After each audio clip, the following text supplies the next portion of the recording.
Hello दोस्तों, स्वागत है आप सभी का हमारे यूट्यूब चैनल सुपर 30 क्लासेज में। इस वीडियो में हम पढ़ेंगे स्वर के बारे में। अगले वीडियो में हमने स्वरों को, जो 11 स्वर थे, उनको आधार पे, उनकी क्वालिटी के आधार पे उनको विभाजित किया था। वही विभाजन इस वीडियो में भी करेंगे। और इस वीडियो में जो विभाजन करेंगे वो करेंगे हम ओठों के आधार पे। सबसे पहले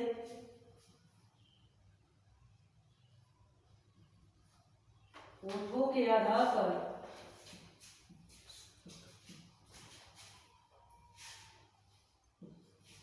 ओठों के आधार पर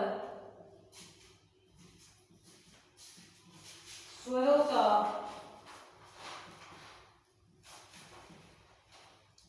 का भेद।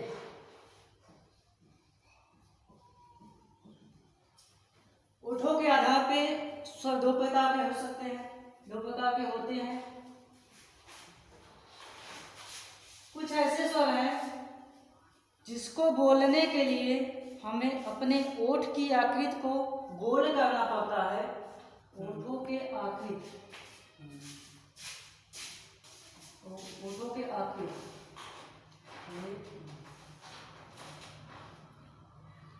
ओठों के आकृति के आधार पर स्वरों का भेद। तो ये दो भागों में बटा है। बटा इसलिए है, कारण इसका क्या है, क्योंकि कुछ ऐसे स्वर हैं जिसको हमें बोलने के लिए अपने ओठों को गोल करना पड़ता है, लेकिन कुछ ऐसे भी स्वर हैं जिनको बोलने के लिए हमें गोल नहीं करना पड़ता। तो इसी आधार पे बांटा गया है। एक होता है वे स्वर जिनको बोलने के लिए हमें अपना ओठ गोल करना पड़ता हो, तथा दूसरे वे स्वर जिनको बोलने के लिए हमें अपना ओठ गोल नहीं करना पड़ता। तो कौन कौन से ऐसे स्वर हैं जिनको बोलने के लिए हमें गोल करना पड़ेगा? 11 स्वरों में से कौन कौन से ऐसे हैं? अब हम स्टार्टिंग से चेक करें। पहला क्या है? आ करने पे हमारा ओठ गोल नहीं होता है, तो ये गोल नहीं होता, तो इसके लिस्ट में आएगा आ। इसका नाम भी दिया गया है। जो गोल हो जाता है यानी सर्किल की तरह, इसीलिए उसको क्या किया जाता है? वृत्त। और ये मुख से निकलेगा तो मुखी, इसलिए इसको वृत्तमुखी। और ये इसका उल्टा होता है तो हो जाएगा आवृत्तमुखी, आवृत्तमुखी। अब यदि हम चेक करें आवृत्तमुखी कौन है, यानी जिससे हमारा ओठ गोल ना होता हो। जैसे आ कहने से हमारा दोनों ओठ ऊपर हो जाते हैं, यानी गोल नहीं होता। अगर हम कहें बड़ा आ, तो इसमें भी क्या होगा? नहीं होगा। छोटी ई, इसमें भी नहीं होता है। बड़ी ई, इसमें भी नहीं होगा।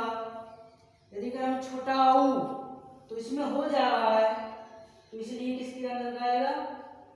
वृत्तमुखी। इसके बाद कहें बड़ा ऊ, तो गोल होता है हमारा ओठ, इसलिए किसके अंतर्गत आएगा? वृत्तमुखी। अगर हम कहें री, तो री में नहीं होता है, इसलिए री किसके अंतर्गत आएगा? इसके अंतर्गत। अगर कहें ए, तो ए भी नहीं होता है। अगर कहें ए भी नहीं होता है। अगर कहें ओ, तो ओ में क्या होता है? हमारा ओठ यानी मुंह गोल हो जाता है। अगर कहें औ में भी क्या हुआ है? गोल हुआ है। अंग आ तो अयोगा हो गया। 11 स्वर में ही विभाजित करना है। तो इस प्रकार से वृत्तमुखी 4 और अवृत्तमुखी 7 होते हैं। हम अपने ओठों की आकृति से वैसे ही देख सकते हैं, याद करने की जरूरत नहीं है। और दूसरा इसका विभाजन है जीभ के प्रयोग के आधार पर, कि जो जीभ है, कुछ ऐसे स्वर हैं जो जीभों के अलग अलग हिस्सों से बोले जाते हैं, इसीलिए अलग अलग जो हिस्से हैं उसी हिस्सों के आधार पे इन 11 स्वरों को पुनः विभाजित किया गया है। किसके आधार पे? जीभ के प्रयोग के आधार पर। जो स्वर हैं वो जीभ के किन किन हिस्सों का प्रयोग करते हैं।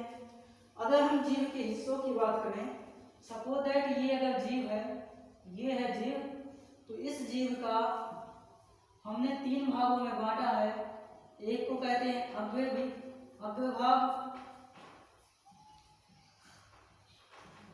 जीभ के आगे से को कहते हैं अग्रभाग, जो ये मध्य सिरा होता है इसको कहते हैं मध्य भाग, और ये जो पश्च सिरा होता है पीछे का इसको कहते हैं पश्च भाग। तो जीभ के 3 भाग होते हैं, इसलिए इन स्वरों को भी 3 भागों में बांटा गया है।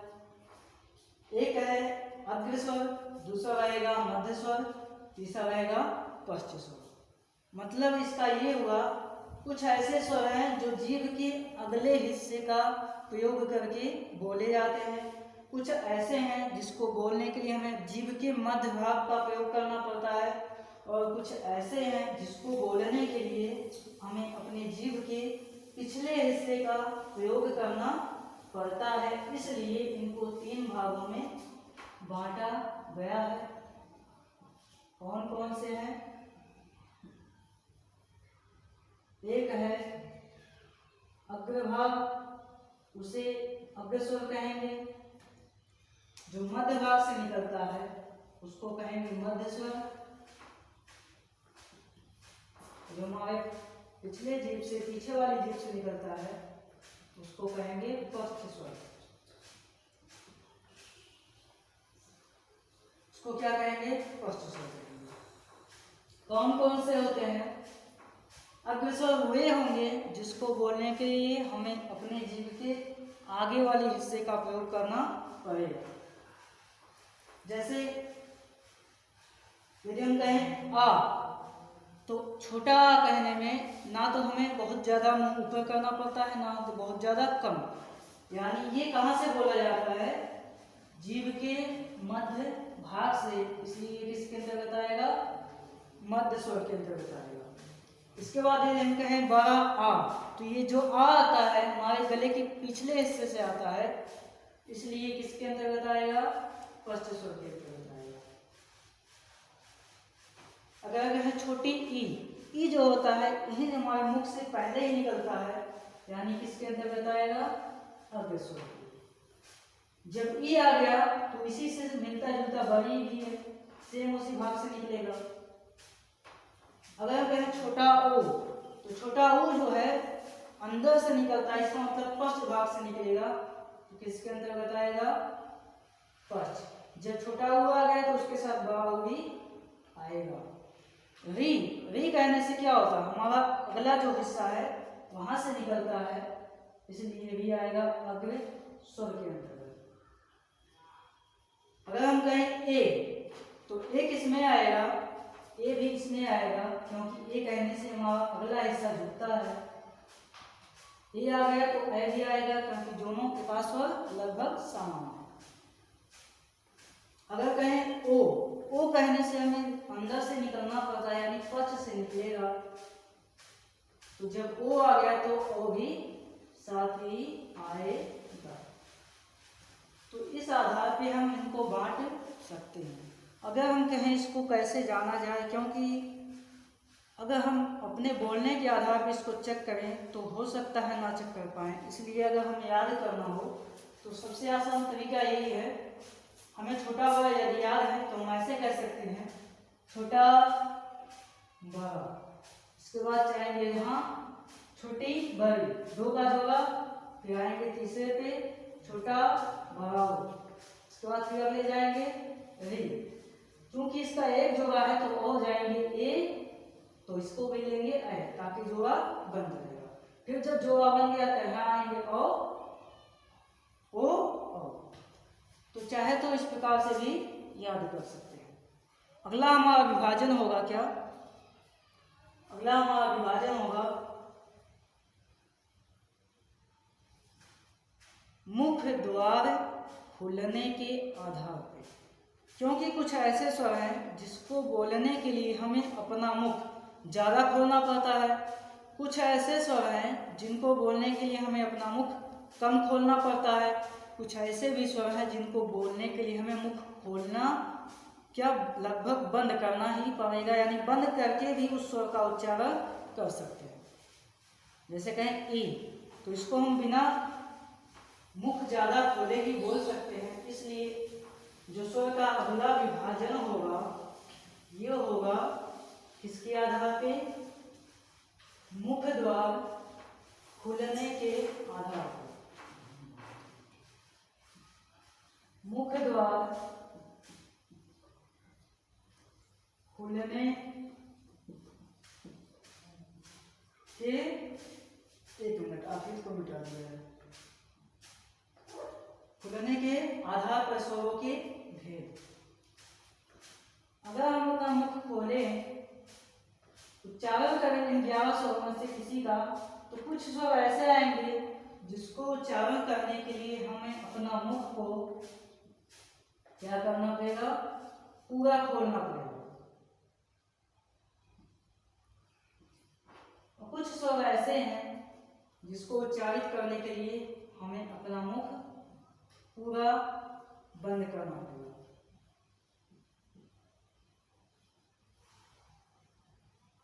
मुख पूरा बंद। लेकिन कुछ ऐसे भी स्वर हैं जिसको यदि हम मुख को थोड़ा सा भी खोल दें, यानी आधा खोल दें, तब भी उस स्वर का उच्चारण कर सकते हैं, यानी अर्ध खुला, यानी आधा मुख खुला। जो हम मुख को आधा खोलते हैं। और कुछ स्वर ऐसे हैं जिसको हम पूरा ना बंद करके अगर आधा मुख बंद करें तो वहां से भी ध्वनि निकलता है, इसलिए ये है आधा मुख खुला, आधा मुख बंद।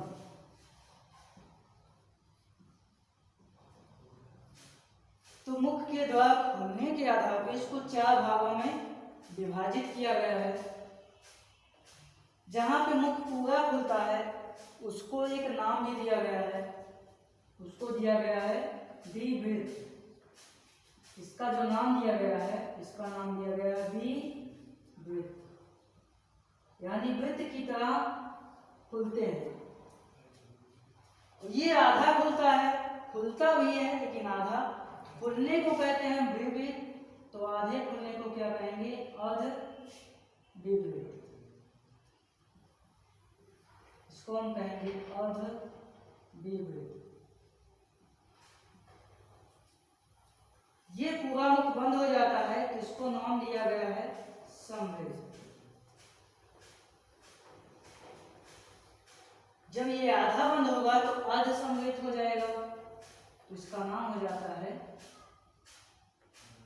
अर्ध समवेत।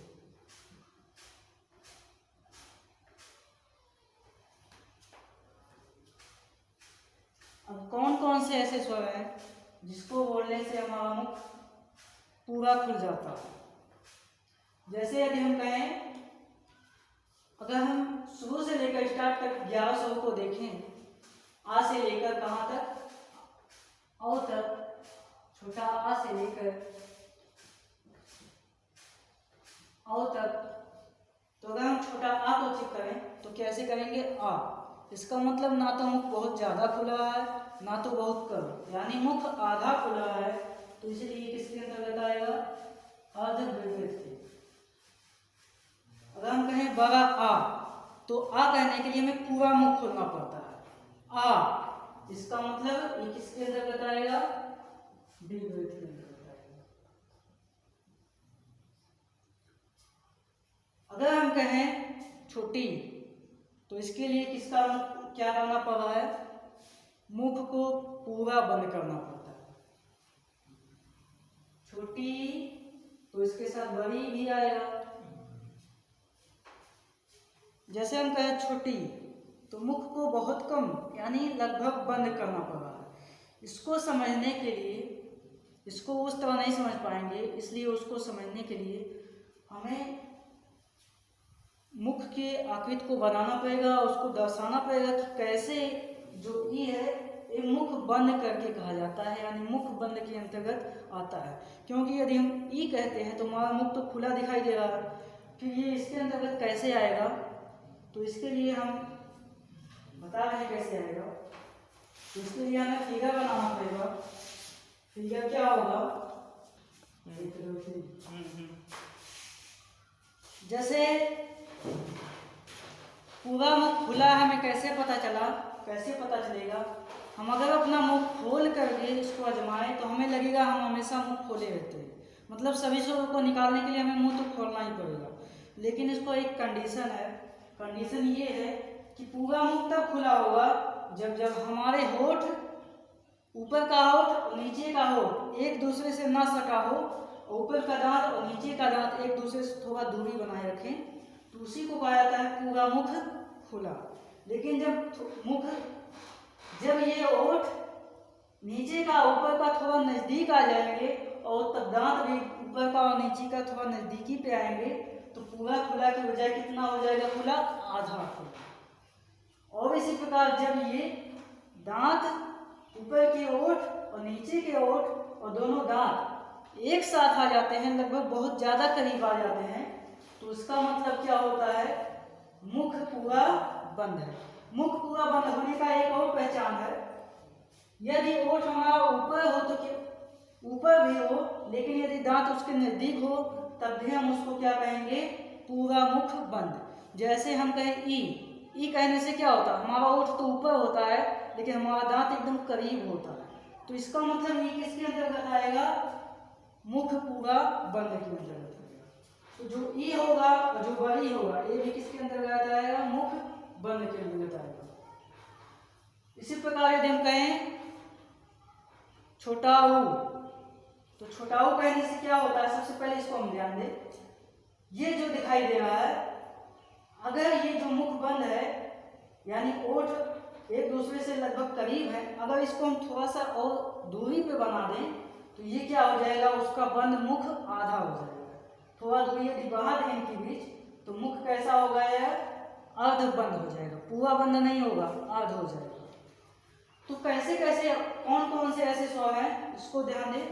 जैसे यदि हम कहें आ, तो आ में क्या होता है? ना तो मुख ज़्यादा खोलना पड़ता है ना तो कम, यानी आधे के अंदर बताएगा। लेकिन जब बड़ा आ कहते हैं आ, तो ज़्यादा मुख खोलना पड़ता है, यानी लगभग पूरा मुख, यानी क्योंकि दांत और जोड़ बहुत दूर चले जाते हैं, यानी पूरा मुख खोल जाता है। ई कहें यदि हम कहें ई, तो ई कहने से ओठ तो ऊपर होता है लेकिन दांत हमारा बहुत करीब होता है, इसलिए किसके अंतर्गत आएगा? समवेत के। जैसे कहें ई, अगर कहें हम ऊ, अगर कहें ऊ, तो ओठ तो ऊपर जाता है लेकिन दांत को यदि हम ध्यान दें तो दांत तो नीचे ही है, इसलिए किसके अंतर्गत आएगा? ऊ आ गया तो उसका बड़ा ऊ भी आएगा, क्योंकि सामान बने देता है, थोड़ा बड़ा होता है। इसी प्रकार री को कहें तो री को कहने से भी हमारा दांत लगभग करीब ही है, यानी करीब है तो क्या होगा? पूरा बंद होगा। हमने बताया तो दांत करीब हो या तो ओठ भले खुला हो लेकिन दांत तो करीब होना चाहिए, तो दांत करीब आ गया इसलिए इसके अंतर्गत आएगा। अगर हम कहें ए, तो ए में थोड़ा सा दांत ऊपर जाता है, यानी किसके अंतर्गत आएगा? इसके अंतर्गत आएगा। ए इसके अंतर्गत आएगा, क्योंकि ज्यादा नहीं उठता, लेकिन हम जिसको ए कहेंगे तो ज्यादा उठेगा, यानी किसके अंतर्गत आएगा? आधमुख के। इसी प्रकार यदि हम कहें ओ, तो ओ को कहने से हमारा दांत लगभग करीब रहेगा, तो इसके अंतर्गत आएगा ओ समवेत। लेकिन हम जब औ कहें तो औ कहने से ज़्यादा खोलने की जरूरत पड़ेगी, क्योंकि इसका ज़्यादा ध्वनि समय लगता है, तो किसके अंतर्गत आएगा? अर्ध विवृत के अंतर्गत आएगा। तो विवृत क्या होता है? जिसमें मुख खुला हो, अर्धवृत्त का मुख आधा हो, अर्ध समवेत एक छूट गया। ये जो होता है ई आधा बंद हो, जैसे ए में मुख आधा बंद होता है, उसी प्रकार ओ में मुख आधा बंद होगा, तो इसके अंतर्गत आएगा अर्ध समवेत के अंतर्गत आएगा। तो इस प्रकार से मुख के द्वार के खुलने के आधार पर इनको 4 भागों में विभाजित किया गया है। प्रथम भाग है विवृत, दूसरा है अर्धवृत, तीसरा है अर्धसंवृत और चौथा है संवृत। अगला इसका विभाजन है वायु के निकलने के आधार पर, क्योंकि कुछ ऐसे स्वर हैं जिसको बोलने के लिए हमें अपने वायु सांस किससे लेना पड़ता है, मुख से। कुछ ऐसे स्वर हैं जिसको बोलने के लिए हमें सांस केवल नाक से ही लेना पड़ता है, लेकिन कुछ ऐसे हैं जिसको बोलने के लिए दोनों से लेना पड़ता है। इसलिए अब हम विभाजित करेंगे स्वरों को किसके आधार पर बताओ, वायु के निकलने के आधार पर। यह है लास्ट वाक्य, नेक्स्ट और लास्ट, ये है नेक्स्ट और लास्ट विभाजन।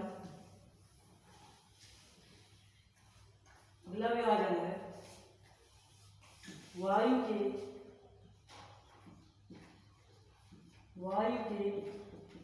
निकलने,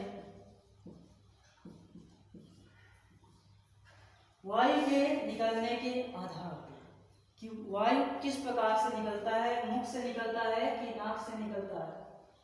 तो कुछ स्वर ऐसे भी हैं जिसको बोलने के लिए हमें मुख की आवश्यकता, यानी मुख से हम सांस लेते हैं। कुछ स्वर ऐसे हैं जिसके लिए हमें मुख और नाक दोनों से, कुछ ऐसे हैं केवल मुख से।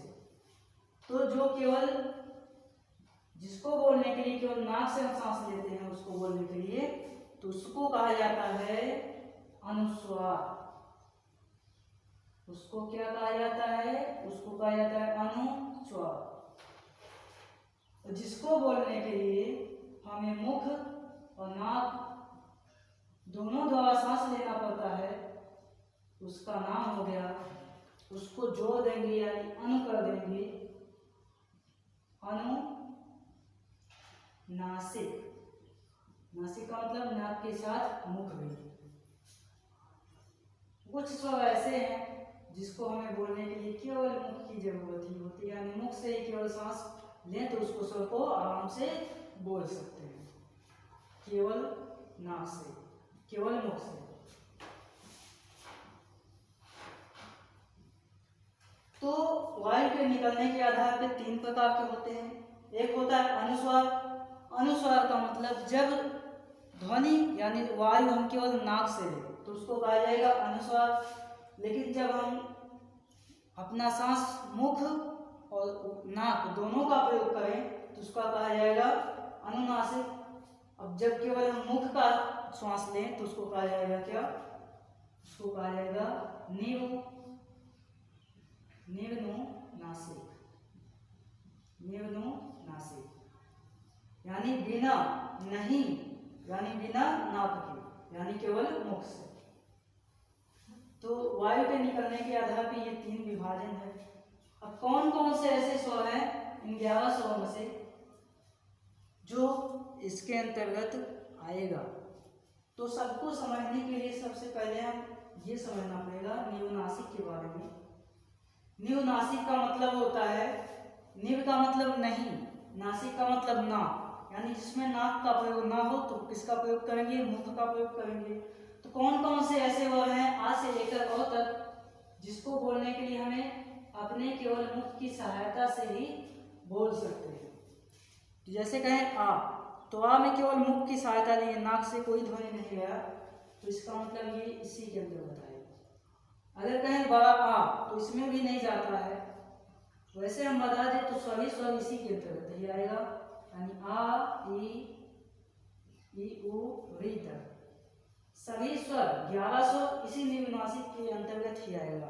यानी जितने भी स्वर हैं सभी को यदि हम बोले तो हम केवल मुख की सहायता से, यानी बिना नाक के ध्वनि से वायु निकाले आराम से बोल सकते हैं। जैसे यदि हम नाक को अपना बंद कर लें तब भी हम उच्चारण कर सकते हैं। इसका मतलब वे सभी स्वर किसके अंतर्गत आएगा, निवनासिक। लेकिन यदि हम इसी स्वर पे, जैसे यदि हम अनुस्वार की बात करें तो अनुस्वार का एक चिन्ह होता है, अनुस्वार का एक चिन्ह होता है और चिन्ह है ये। इस चिन्ह को कहा जाता है अनुस्वार। इसका भी इसी प्रकार एक चिन्ह होता है जिसको हम लोग क्या कहते हैं, चंद्र बिंदु। अगर इन सभी 11 स्वरों में जिस स्वर पे हम इस अनुस्वार का निशान लगाएंगे वो स्वर क्या कहलाएगा, अनुस्वार स्वर कहलाएगा। और जिस स्वर पे हम इस चंद्र बिंदु का प्रयोग करेंगे वो स्वर कैसा हो जाएगा, अनुनासिक। कैसे, जैसे यदि हम आ पे अनुस्वार लगा दें ऐसे इस तरह, तब ये कैसा स्वर हो जाएगा, अनुस्वार स्वर हो जाएगा। और यदि हम इसी स्वर में से 11 स्वर में से किसी स्वर पे यदि हम ये चंद्र बिंदु लगा दें तो ये कैसा स्वर हो जाएगा, अनुनासिक स्वर। तो प्रश्न ये उठता है मेरे दोस्तों कि इसका मतलब यदि हम 11 स्वरों पे सभी पे चिन्ह लगा दें तो क्या सभी अनुस्वार हो जाएगा, या सभी पे हम चंद्र बिंदु लगा दें तो क्या सभी अनुनासिक हो जाएगा। तो ऐसा नहीं होगा, क्योंकि जो अनुस्वार का चिन्ह है और जो चंद्र बिंदु का चिन्ह है उसको हम सभी स्वरों पे नहीं लगा सकते। उसका कंडीशन है हम किस पे लगा सकते हैं, हम केवल उसी पे लगा सकते हैं। जैसे यदि हम अनुस्वार की बात करें तो अनुस्वार हम केवल किस पे लगा सकते हैं, किन स्वरों पे, तो अनुस्वार का प्रयोग हम केवल उस स्वर के साथ कर सकते हैं जो स्वर या जिस स्वर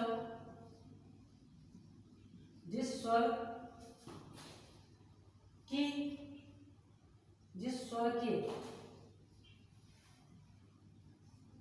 मात्रा की शिरोरेखा ऊपर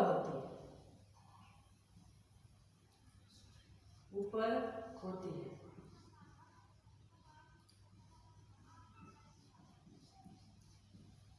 जिस स्वर की मात्रा का जो शिरोरेखा होता है वो अगर ऊपर हो तो उसी पे हम क्या लगा सकते हैं, अनुस्वार का चिन्ह।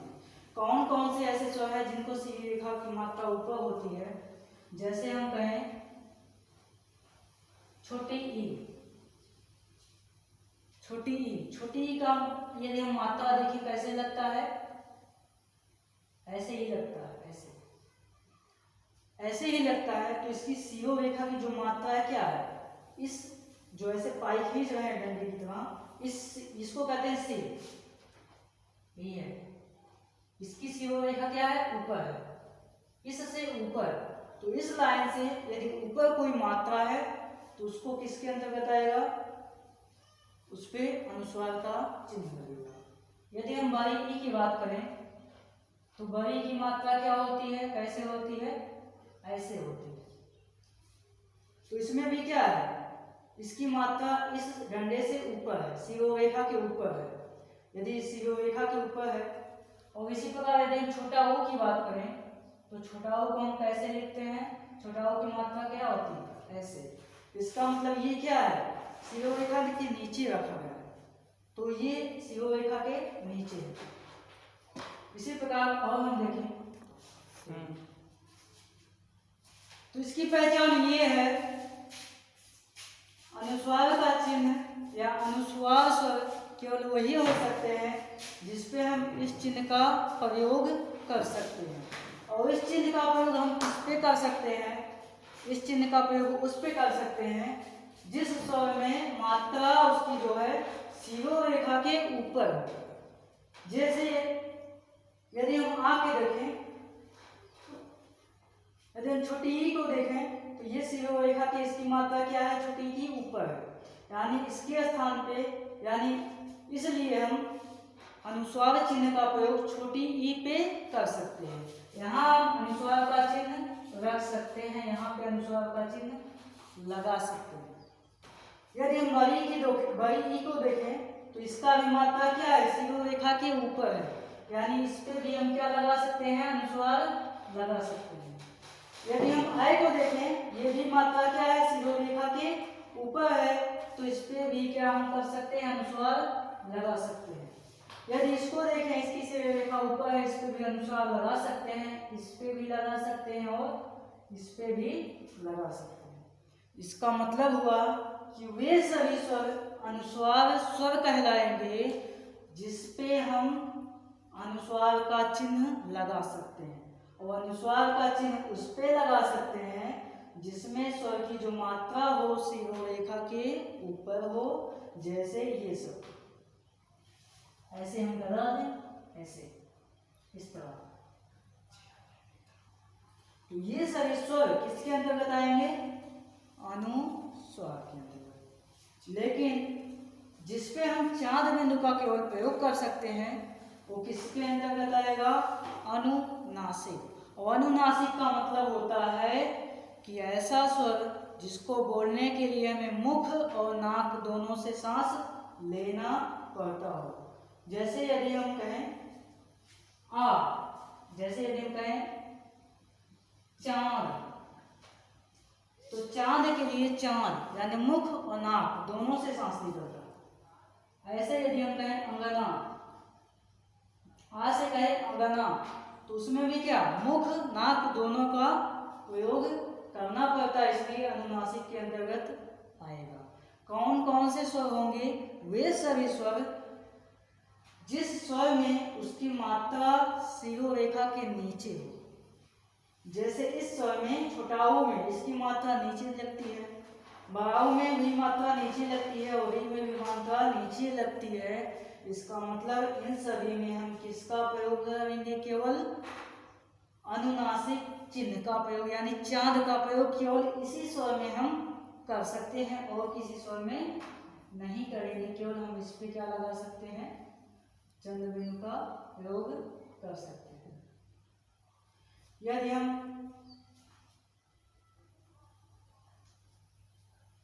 लेकिन यदि हम आ को चेक करें, आ को, तो बताओ आ की मात्रा नीचे है कि ऊपर शिरोरेखा पे। यदि आ को चेक करें तो आ की जो मात्रा है शिरोरेखा के ऊपर है कि नीचे है। तो सबसे पहले हमने कहा था मात्राओं के आधार पर स्वरों के भेद में कि आ पे कोई मात्रा नहीं होता है, यानी ये किसके अंतर्गत आएगा, अमात्रिक। जब इस पे कोई मात्रा होता ही नहीं है तो इसका मतलब इसका यूज हम इसमें भी कर सकते हैं और इसका यूज हम इसमें भी कर सकते हैं। तो आ ऐसा स्वर है जो अनुस्वार के अंतर्गत भी आ सकता है और अनुनासिक के अंतर्गत भी आ सकता है। जैसे हम लिखते हैं, यदि एक एग्जाम्पल दें हंस का, हंस को कैसे लिखते हैं, ऐसे। अगर ये लिखें तो ये क्या होगा, हंस। वैसे भी हम लिख सकते हैं हंस, ऐसे भी लिख सकते हैं। यहाँ पे स्वर और व्यंजन दोनों की बात हो रही है, चाहे स्वर हो चाहे व्यंजन हो, सभी ये नियम लागू होता है कि जिस पे मात्रा ऊपर होगी उस पे अनुस्वार का लगेगा, जिस पे नीचे होगी उस पे चंद्र बिंदु का प्रयोग होगा, चाहे वो स्वर हो या व्यंजन हो। जैसे यदि हंस कहें तो इस चंद्र बिंदु का अर्थ होगा हंसना। ये हंस धातु किसे बना, हंस, हंस जब हंसते हैं। लेकिन ये हंस क्या है, उड़ने वाला जो पक्षी है, वो इसके लिए यूज हुआ। लेकिन इसमें मात्रा कैसी है, आ की है। हमें पता है जब किसी में कोई मात्रा नहीं होता तो उस पर किसकी मात्रा रहती है, आ की मात्रा ही। तो आ की मात्रा नहीं रहती, आ छुपा रहता है। तो हाँ में तो आ छुपा है, इसका मतलब ये किस पे लगा है, छोटा आ पे। तो इस प्रकार से वे सभी वर्ण जिसकी शिरोरेखा ऊपर है उस पे हम अनुस्वार का चिन्ह लगा देंगे तो अनुस्वार के अंतर्गत आएगा। जिसकी शिरोरेखा नीचे है उस पे हम चंद्र बिंदु का प्रयोग कर सकते हैं तो वो किसके अंतर्गत आएगा, अनुनासिक के। यदि हम इन पे स्व पे किसी चिन्ह का ना प्रयोग करें तो ये आएगा निरुनासिक। नासिक के अंतर्गत। तो स्वरों के जितना भी विभाजन था सभी को हमने क्या कर लिया, पढ़ लिया। इसलिए अब हम अगले वीडियो में बताएंगे किसके बारे में, व्यंजनों के बारे में। तो ये बताएंगे हम अगले वीडियो में और एक्सप्लेन के साथ। तब तक के लिए नमस्कार।